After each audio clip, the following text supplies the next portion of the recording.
નમસ્કાર મારા વાલા વિદ્યાર્થી મિત્રો, સ્વાગત છે તમારું। આજે વાત કરીશું ધોરણ 8માં પાઠ નંબર 5 છે અંગ્રેજ શાસન સામેની શિક્ષણ અને સમાજ વ્યવસ્થા, જેના પાઠના સ્વાધ્યાયનું આપણે આ વિડીયોમાં સચોટ અને સંપૂર્ણ સોલ્યુશન કરવા જઈ રહ્યા છીએ। વિદ્યાર્થી મિત્રો, વિડીયોની શરૂઆત કરીએ તેના પહેલાં તમે ખાસ ચેનલમાં નવા હોય તો ચેનલને અવશ્ય સબસ્ક્રાઈબ કરી વિડીયોને લાઇક અને શેર કરવાનું ન ભૂલતા। પાઠ મિત્રો 5 અંગ્રેજ શાસન સામેની શિક્ષણ અને સમાજ વ્યવસ્થા, જેમાં પ્રશ્ન નંબર 1 છે નીચેના પ્રશ્નોના ઉત્તર માટે એક વાક્યમાં જવાબ લખો। પ્રશ્ન 1 છે ગોપાલકૃષ્ણ ગોખલેએ અંગ્રેજ સરકારને કેવો કાયદો ઘડવા સૂચન કર્યું? તો આપણો જવાબ થશે ગોપાલકૃષ્ણ ગોખલેએ ઈસવીસન 1912માં અંગ્રેજ સરકારને ફરજિયાત પ્રાથમિક શિક્ષણનો કાયદો ઘડવા સૂચન કર્યું।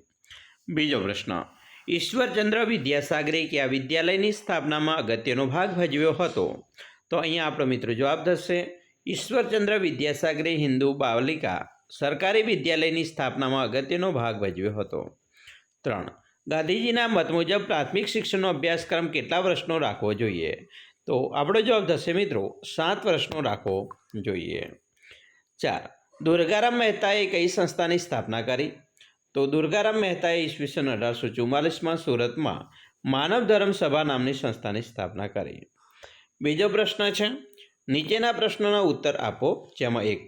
સર સયાજીરાવ ગાયકવાડ અને તેમના પત્ની દ્વારા શિક્ષણના ફેલાવા માટે શા પગલાં ભરવામાં આવ્યા? જવાબ, સર સયાજીરાવ ગાયકવાડે પોતાના રાજ્ય વડોદરામાં ઈસવીસન 1901માં મફત, ફરજિયાત અને સાર્વત્રિક પ્રાથમિક શિક્ષણની જોગવાઈ કરી। તેમણે પ્રતિવર્ષે 2 વિદ્યાર્થીઓને વિદેશી યુનિવર્સિટીમાં અભ્યાસ કરવા જવા માટે શિષ્યવૃત્તિ આપવાની શરૂઆત કરી।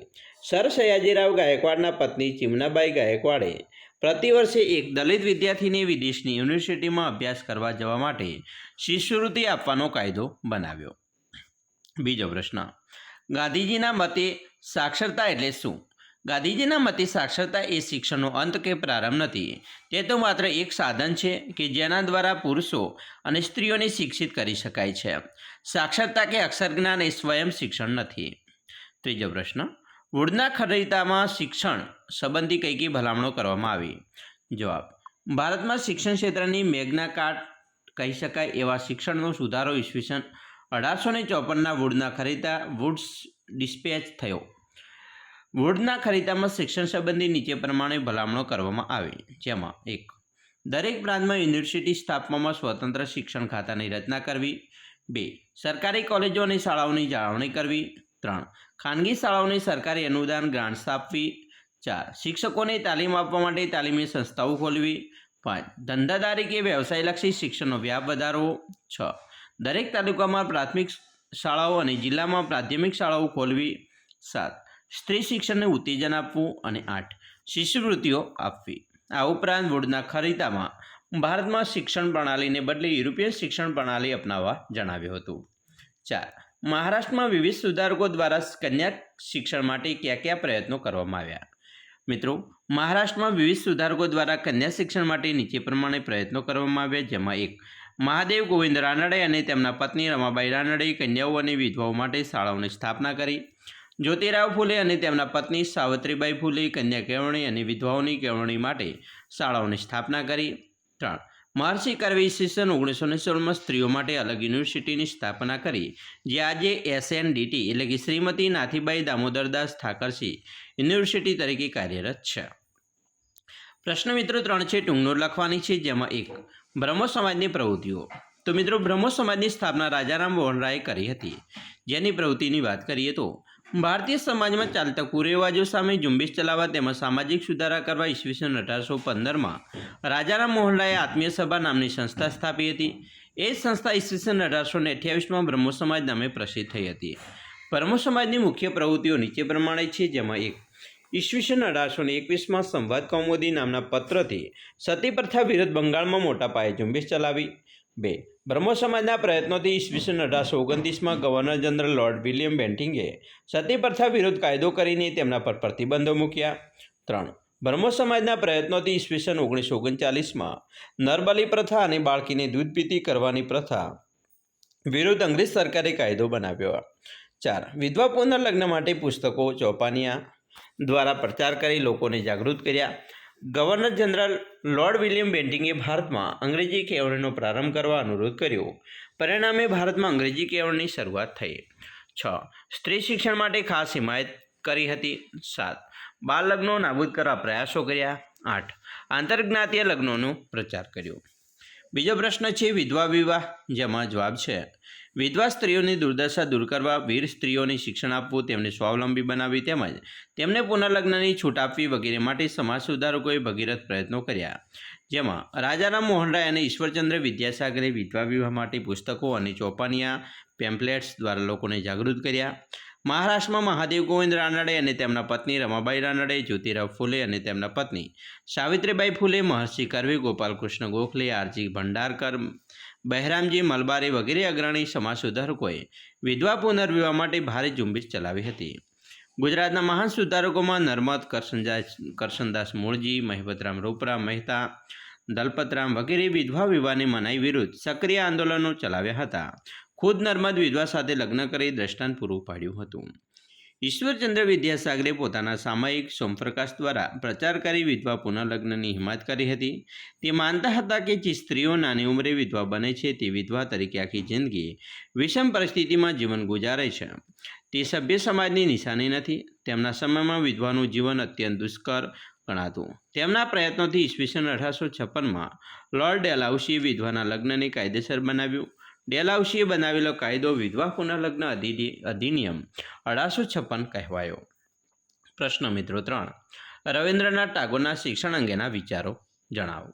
તો મિત્રો એના શિક્ષણ અંગેના વિચારોની વાત કરીએ તો મહાન સાહિત્યકાર કવિવર રવિન્દ્રનાથ ટાગોર પ્રખર પ્રકૃતિવાદી હતા. તેમના શિક્ષણ અંગેના વિચારો આ પ્રમાણે હતા. જેમાં 1. તેઓ પ્રકૃતિલક્ષી શિક્ષણના હિમાયતી હતા. તેઓ માનતા હતા કે પ્રકૃતિના સાનિધ્યમાં જ જ્ઞાન મળે છે. 2. શિક્ષણ બાળકનો સર્જનાત્મક વિકાસ કરે. કવિવર રવિન્દ્રનાથ ટાગોર તેવું હોવું જોઈએ. 3. બાળક શિક્ષણની કઠોર શિસ્તથી મુક્ત હોવું જોઈએ. 4. શિક્ષણની વ્યવસ્થા બાળકમાં કલ્પના શક્તિ અને કુતૂહલ પ્રવૃત્તિઓના વિકાસ કરે તેવી હોવી જોઈએ. 5. બાળકોમાં સંગીત, અભિનય અને ચિત્રકલા જેવી ક્ષમતાઓ વિકસાવવી જોઈએ. 6. બાળકોમાં નીતિમત્તા અને આધ્યાત્મિકતા જેવા ગુણો વિકસાવવા જોઈએ. 7. બાળકોને ભારતીય વિચારસરણી અને સાંસ્કૃતિક તત્વોનું જ્ઞાન આપવું જોઈએ. 8. શિક્ષકમાં બાળકોને મનોવૈજ્ઞાનિક વિકાસ કરવાની ક્ષમતા હોવી જોઈએ. પોતાના વિચારો પ્રમાણેનું શિક્ષણ આપવા માટે ગુરુદેવ રવિન્દ્રનાથ ટાગોરે ઈસવીસન 1901માં બંગાળમાં શાંતિનિકેતન નામની સંસ્થા સ્થાપી. સમય જતાં આ સંસ્થા શાંતિનિકેતન વિશ્વભારતી યુનિવર્સિટી નામે પ્રસિદ્ધ બની. આ સંસ્થાએ રાષ્ટ્રને અનેક સિદ્ધાંતો વિદ્વાનો પણ આપ્યા છે. 4. સ્વામી વિવેકાનંદનો ઉપદેશ. સ્વામી વિવેકાનંદ આ પ્રમાણે ઉપદેશ આપ્યો હતો. જેમાં 1. સ્વામી વિવેકાનંદે સમાજ સેવા અને સમાજ સુધારણાના ઉપદેશ દ્વારા તે સમયના પ્રચલિત સામાજિક દૂષણો અને ધાર્મિક ક્રિયાકાંડોના સખત વિરોધ કર્યો હતો. 2. તેમના મતે જે ધર્મ કે ઈશ્વર વિધવાઓના આંસુ લૂછી શકે નહીં, કે નિરાધાર બાળકોમાં મોંમાં રોટીનો ટુકડો મૂકી શકે નહીં, તે ધર્મ કે ઈશ્વરનું હું માનતો નથી. 3. તેઓ કહેતા કે પહેલાં અન્ન પછી ધર્મ. 4. તેઓ મનુષ્ય માત્રમાં ઈશ્વરના દર્શન કરતા, તેથી તેઓ કહેતા હતા કે માનવ સેવા એ જ પ્રભુ સેવા. 5. તેઓ યુવાનોને કહેતા કે ઉઠો, જાગો અને ધ્યેય પ્રાપ્તિ સુધી મંડ્યા રહો. 4. નીચે મિત્રો આપેલા વિધાનો છે, એમાંથી યોગ્ય વિકલ્પ પસંદ કરી ઉત્તર લખવાના છે. જેમાં 1. ભવ્યએ ગાંધીજીના કાર્યકરોની યાદી તૈયાર કરવાની છે. નીચેનામાંથી કોનો સમાવેશ તે નહીં કરે. તો અહીંયા મિત્રો જવાબ આવશે દુર્ગારામ મહેતાનો. 2. અંગ્રેજોના આગમન પહેલાંના ભારતીય શિક્ષણમાં નીચેનામાંથી કઈ બાબતનો સમાવેશ થશે? તો મૌખિક શિક્ષણ. 3. ભારતની જૂની શૈક્ષણિક સંસ્થાઓ ઘટવા પાછળ કયા કારણને તમે જવાબદાર ગણશો? તો એ. અંગ્રેજીના જાણકારને નોકરીમાં અગ્રતા.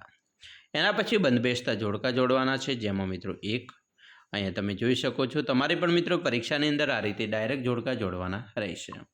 પહેલું છે એલેક્ઝાન્ડર ડફ. તો જવાબ આવશે F. પાશ્ચાત્ય શિક્ષણ આપતી સંસ્થાઓની સ્થાપના. 2. દયાનંદ સરસ્વતી. જવાબ આવશે E. લાહોરમાં એંગ્લો વૈદિક કોલેજની સ્થાપના. 3. ડી.કે. મહર્ષિ કર્વે. તો એ. સ્ત્રીઓ માટેના વિશ્વવિદ્યાલયની સ્થાપના. 4. કેશવચંદ્ર સેન. જવાબ છે C. લગ્ન વય સંમતિ ધારો. અને 5. Jonathan Duncan. બનારસ સંસ્કૃત કોલેજની સ્થાપના. વિદ્યાર્થી મિત્રો, આવી રીતે તમે પણ તમારું સ્વાધ્યાયનું સંપૂર્ણ સોલ્યુશન કરી શકો છો. નેક્સ્ટ પાઠ મિત્રો, પાઠ નંબર 6, સ્વાતંત્ર્ય ચળવળો, ઈસવીસન 1870થી 1947, જેના પાઠનું આપણે આ વિડીયોમાં એટલે કે નેક્સ્ટ વિડીયોમાં સંપૂર્ણ સચોટ સોલ્યુશન જોઈશું.